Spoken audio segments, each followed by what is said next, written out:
It has been another very long night here at the IDF military headquarters, where over 100 family members, friends, and just everyday Israelis, even people from out of the country, here to offer their support and to add momentum in this fight to get the war cabinet to take their demands seriously, to try to get the prime minister to look them in the face. Throughout the night, people have been gathered here chanting, as they have been every night, but what was different tonight is they took it one step further. They set up 129 hourglasses representing the estimated 129 hostages who are still in captivity in Gaza right now, really expressing metaphorically the fragility of life, that the clock is ticking, that every day that goes by is eternity, especially after 80 days of not a lot of food, all of the psychological traumas that they're facing, and everything that we're hearing from the accounts of the hostages, many of the hostages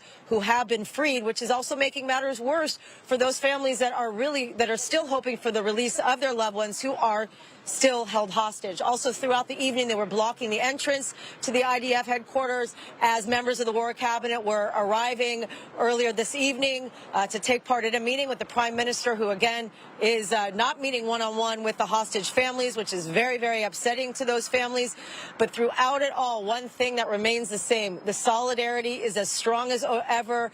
Everybody has each other's backs through the ups and downs, through the possibility of hope that a deal will be made, which obviously that is not happening. So every day it's an up and down roller coaster that is continuing ad nauseum. I did have a chance to speak to some of the family members of the hostages earlier this evening, and here's what they had to say. My mother is doing well. We are very happy that she is here.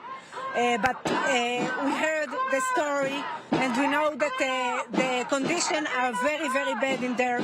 She came back on the 53 days, after 53 days, and now it's 80 days, and the people there is still there in this condition.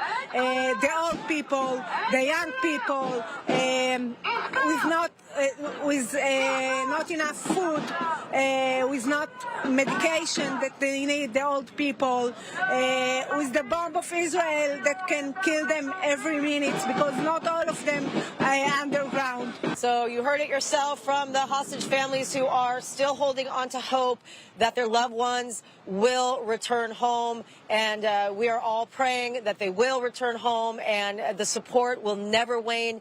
Come rain, come shine, we will see that no one is giving up, and they will be here every day until that day that we're able to hopefully celebrate the return of the hostages. Back to you in the studio.